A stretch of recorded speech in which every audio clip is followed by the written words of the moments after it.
여러분, 안녕하세요. 한국 사회가 지금 꽤 힘든 시기를 보내고 있지 않아요? 그런데 여기에 대한 아주 독특한 진단과 처방이 있어서 오늘 한번 같이 살펴보려고 합니다. 바로 유튜브 채널 정법 2013에서 제시하는 내용인데요.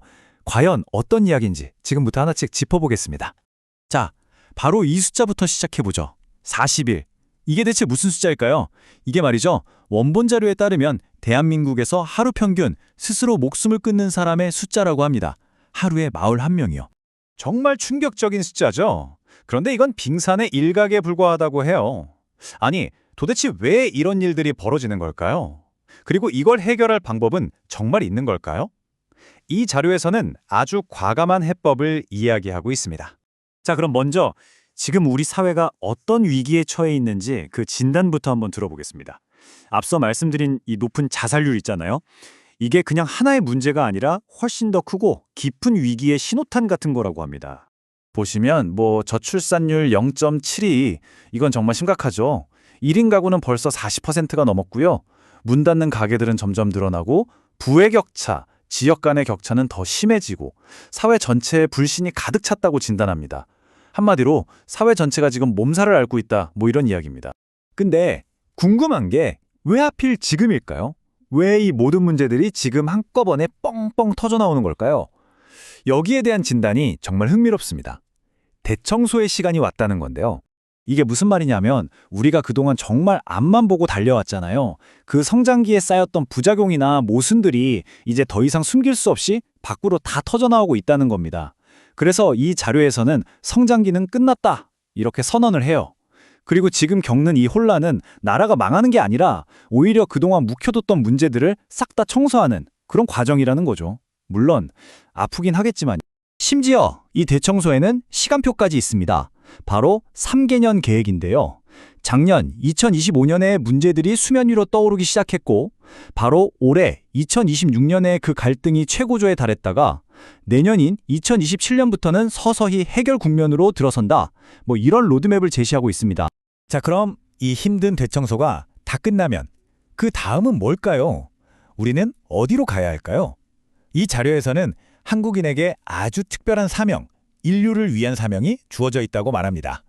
여기서 아주 중요한 비유가 하나 나오는데요. 바로 세상을 한 그루의 나무로 보는 겁니다. 이 나무에서 서양은 눈에 보이는 활동을 하는 가지에 해당하고 동남아는 이 둘을 잇는 몸통, 그리고 대한민국이 바로 이 모든 것의 근본이 되는 뿌리라는 겁니다. 뿌리가 튼튼해야 나무 전체가 바로 설 수 있겠죠?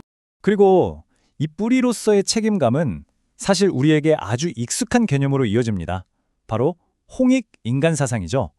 널리 인간을 이롭게 한다. 우리 어릴 때부터 많이 들어봤잖아요. 바로 이 정신이 지금 우리에게 주어진 궁극적인 사명이라고 아주 강하게 이야기하고 있습니다. 심지어 한국인을 천손, 즉 하늘의 자손이라고까지 부르는데요. 이 사명을 타고났다는 의미겠죠. 그러니까 이건 그냥 좋은 생각 정도가 아니에요. 인류를 위해 사는 것이야말로 우리 민족에게 주어진 운명이고 피할 수 없는 정체성이다. 이렇게까지 이야기하는 겁니다. 아니, 근데 이렇게 거대한 사명을 개개인이 어떻게 다 감당하겠어요. 그쵸? 그러려면 일단 우리 한 사람 한 사람의 생각부터 바뀌어야 한다고 말합니다. 그리고 여기서 이 모든 비전의 핵심이라고 할 수 있는 사회부모라는 개념이 딱 등장합니다. 이게 뭐냐면 바로 정체성의 대전환을 말하는 건데요. 지금까지는 나, 그리고 내 가족을 위해서 살아왔잖아요. 개인의 이익을 추구하는 사적인 개인이었죠. 여기서 벗어나서 이제는 사회와 인류 전체를 위해서 사는 사회부모가 되어야 한다는 겁니다. 우리의 삶의 무게중심을 나에서 우리 사회로 옮기는 거죠. 그러니까 사회부모라는 건 이제 자기 개인의 성장은 어느 정도 마친 사람들이에요. 그래서 이제는 내 자식만이 아니라 사회 전체를 내 자식처럼 돌보고 더 좋은 방향으로 이끌 책임을 지는 사람들, 이런 새로운 리더들이 바로 사회부모인 셈입니다. 자, 그럼 어떻게 사회부모가 될 수 있을까요?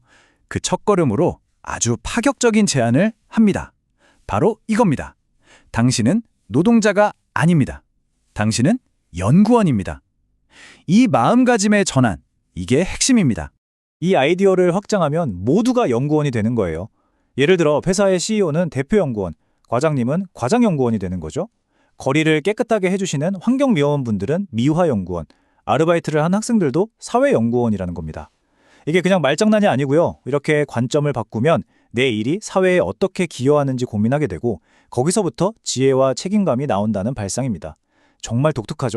자, 좋습니다. 그럼 이렇게 우리 모두가 사회를 연구하는 연구원이 되고 또 사회를 이끄는 사회 부모로 거듭났다고 칩시다. 그럼 우리가 가장 먼저 해야 할 일은 뭘까요? 그 첫 번째 프로젝트가 제시됩니다. 그건 바로 우리가 맨 처음에 이야기했던 바로 그 문제입니다. 자살 문제요. 이름하여 대한민국 자살 제로 프로젝트입니다. 뜻을 함께하는 사회 부모들이 모여서 자살의 근본적인 원인을 파고들고 2030년까지 한국의 자살을 제로로 만들겠다는 아주 담대한 목표를 세우는 겁니다. 결국 다시 뿌리 이야기로 돌아오는 겁니다. 인류라는 나무의 뿌리인 한국이 이 고질적인 자살 문제를 해결해낸다면 전 세계가 우리를 따라올 거라는 거죠. 그러니까 이 프로젝트는 홍익인간이라는 거대한 사명을 실천하는 바로 그 첫 번째 발걸음이 되는 셈입니다.